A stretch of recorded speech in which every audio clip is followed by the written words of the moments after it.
तो आज हम लोग कर रहे हैं क्लास 12 का haloalkanes and haloarenes. So सबसे पहला क्वेश्चन है कि क्लोरोबेंजीन जो होता है वो लेस रिएक्टिव क्यों होता है न्यूक्लियोफिलिक सब्स्टिट्यूशन की तरफ देन क्लोरोमीथेन। ये लेस रिएक्टिव इसलिए होता है due to the resonance effect. सबसे पहले तो रेजोनेंस इफेक्ट के कारण क्योंकि जो लोन पेयर होते हैं वो क्लोरीन एटम पे वो डीलोकलाइज हो जाते हैं बेंजीन रिंग पे, और जिसकी वजह से डबल बॉन्ड का करैक्टर क्रिएट हो जाता है। नेक्स्ट है हाइब्रिडाइजेशन ऑफ द कार्बन के हाइब्रिडाइजेशन के कारण, क्योंकि कार्बन जो है वो क्लोरीन में क्लोरोबेंजीन में sp2 हाइब्रिडाइज है और क्लोरोमीथेन में वो sp3 हाइब्रिडाइज है। तो sp2 के अंदर s करैक्टर कम होता है और sp3 में ज़्यादा होता है। Instability of the phenyl cation and steric and electronic repulsion. Clear. So that's why जो क्लोरोबेंजीन है वो लेस रिएक्टिव है towards the nucleophilic reaction than chloromethane. Next question, why does a vinyl chloride undergo nucleophilic substitution easily. क्योंकि vinyl chloride का formula क्या होता है CH2 double bond CHCl। ठीक है, तो ये न्यूक्लियोफिलिक क्या होता है दो मेन रीज़न के कारण, एक तो होता है रेजोनेंस स्टेबलाइजेशन और दूसरा होता है हाइब्रिडाइजेशन के कारण। ठीक है, तो रेजोनेंस स्टेबलाइजेशन के कारण क्या है, like CH2 double bond CHCl। Okay, so this will be like CH2 CHCl, correct. और इसका इफेक्ट जो होगा वो रेजोनेंस का डीलोकलाइजेशन इसे पार्शियल डबल बॉन्ड का करेक्टर दे देगा, जिसकी वजह से पार्शियल डबल बॉन्ड का करेक्टर बहुत स्ट्रॉन्गर हो जाता है, छोटा हो जाता है than the pure single bond. It requires significantly more energy to break. और नेक्स्ट है इसका hybridisation of the carbon atom. Like sp2 hybridise carbon का ज़्यादा एस करेक्टर होता है 33.3%, than sp3 hybridise that is having the 25%। So ज़्यादा s character का मतलब ज़्यादा कार्बन जो हो गया वो इलेक्ट्रोनेगेटिव हो गया।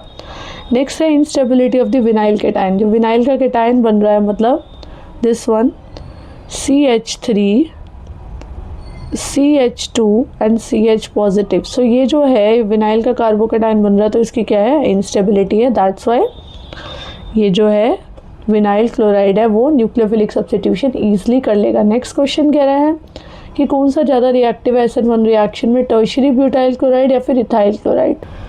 तो टर्शियरी ब्यूटाइल क्लोराइड जो है वो ज़्यादा रिएक्टिव है SN1 रिएक्शन में। इसका क्या रीज़न है, सबसे पहला है कि कार्बोकैटायन की स्टेबिलिटी है, और टर्शियरी ब्यूटाइल क्लोराइड जो है वो 3 डिग्री का कार्बोकैटायन बनाता है, इथाइल क्लोराइड बनाता है। एंड स्टेबलाइजेशन के फैक्टर्स हैं like 3 degrees more than 2 degrees more than 1 degree. Clear. Next question कहता है कि एक्सप्लेन करना है हमें एराइल हैलाइड जो होते हैं वो लेस रिएक्टिव होते हैं एल्काइल हैलाइड से। एराइल हैलाइड जो होते हैं वो एल्काइल हैलाइड से लेस रिएक्टिव है क्योंकि एक तो है सबसे पहले रेजोनेंस का इफेक्ट। ठीक है, एराइल हैलाइड के अंदर जो लोन पेयर्स होते हैं इलेक्ट्रॉन के हैलोजन पे वो कॉन्जुगेट कर जाते हैं पाई इलेक्ट्रॉन के साथ with the benzene ring, so जिसकी वजह से पार्शियल डबल बॉन्ड का करैक्टर क्रिएट हो जाते हैं। नेक्स्ट है hybridisation of the carbon. Aryl halide जो होते हैं वो अटैच हो जाते हैं sp2 हाइब्रिडाइज कार्बन के साथ, और कार्बन का जो होता है वो s करैक्टर होता है दैट इज़ 33.3%। और next is alkyl halide. Alkyl halide के अंदर क्या होता है, जो हैलोजन होता है वो sp3 हाइब्रिडाइज कार्बन के अंदर होता है दैट इज़ 25% जो होता है वो s करेक्टर होता है। यस। और next is instability of the phenyl cation. Yes. And next is the electron repulsion, electron के रिपल्शन के कारण। सो न्यूक्लियोफाइल एक इलेक्ट्रॉन रिच स्पीशीज होता है, और जो बेंजीन रिंग होता है एराइल हैलाइड में वो सराउंड करता है by the dense cloud of the pi electrons. Next question, what happen when the chlorobenzene is treated with NaOH at high temperature and pressure in sodium metal in try ether. तो अगर chlorobenzene को heat करेंगे aqueous solution के अंदर तो क्या होगा, सबसे पहले तो देखो C6H5Cl प्लस NaOH क्या बनाएगा, that would be C6H5ONa plus NaCl plus H2, correct. और फिर C6H5ONa जो है वो plus HCl give rise to C6H5OH plus NaCl। Clear. और नेक्स्ट क्या है कि reaction with the sodium metal in the dry ether, so C6H5Cl plus Na अगर ड्राई ईथर के अंदर करेगा तो क्या बनेगा, C6H5 and C6H5। Clear. Next question कह रहा है कि वुड्स रिएक्शन को एक सुटेबल एग्जांपल से बताओ। सो वुड्स रिएक्शन एक ऑर्गेनिक कपलिंग होती है रिएक्शन की, जिसके अंदर हायर सिमेट्रिकल एल्केन्स जो होते हैं वो रिएक्ट करते हैं अल्काइल हैलाइड में, like twice of RX plus twice of Na। Dry ether के अंदर क्या बनाएगा, RR plus twice of NaX। Yes, so like twice of CH3Cl plus twice of Na। Dry ether के अंदर CH3CH3 plus twice of NaCl बनाएगा। इसकी condition क्या होती है, ड्राई ईथर होना चाहिए और बेस्ट सिमेट्री होनी चाहिए जो कि सिचुएट करे for the best alkanes, okay, with an even number of the carbon atoms. Explain the Finkelstein reaction and Swarts reaction with equation. तो फिंकलस्टीन रिएक्शन क्या कहती है, इसके अंदर RX प्लस NaI अगर हम ड्राई एसीटोन के अंदर डालेंगे तो ये RI प्लस NaX बनाएगा, ठीक है।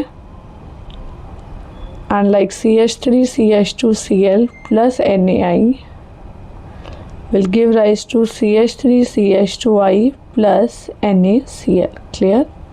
एंड स्वार्ट्स रिएक्शन क्या कहती है, RX plus AgF will give rise to RF plus AgX। Clear. So CH3Br plus AgF will give rise to CH3F plus AgBr। Clear? So this is the Schwartz reaction. Okay. Next question is why are alkyl halide insoluble in water but soluble in organic solvents? तो सबसे पहले तो क्यों होता है, क्योंकि उसकी polarity mismatch होती है। अल्काइल हैलाइड जो है वो इनसॉल्युबल है पानी के अंदर, तो लेकिन इनसॉल्युबल है ऑर्गेनिक सॉल्वेंट में, तो पोलैरिटी मिसमैच होगी इसकी।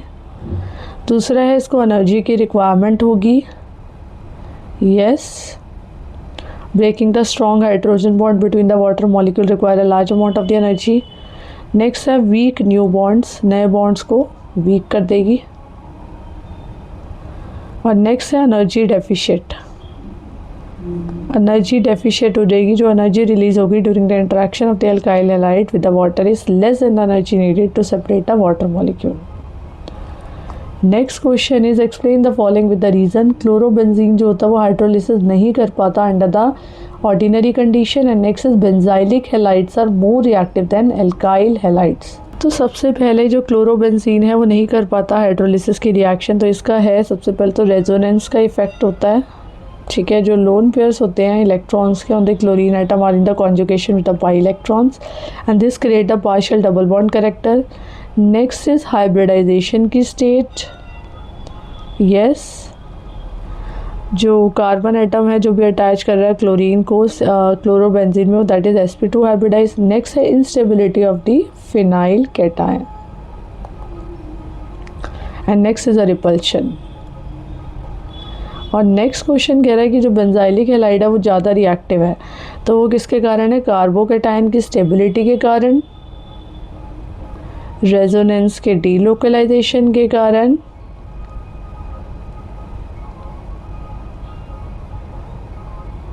And next is comparison. Yes, जो रेगुलर एल्काइल के हैलाइड है वो सिंपल एल्काइल के कार्बोकैटायंस बनाते हैं that are only stabilised by the weaker inductive effects. Yes. Next question is like alcoholic KOH जो होता है वो एल्कीन देता है, जबकि एक्वस KOH जो होता है वो एल्कोहल देता है, और फ्लोरोबेंजीन लेस रिएक्टिव है देन क्लोरोबेंजीन।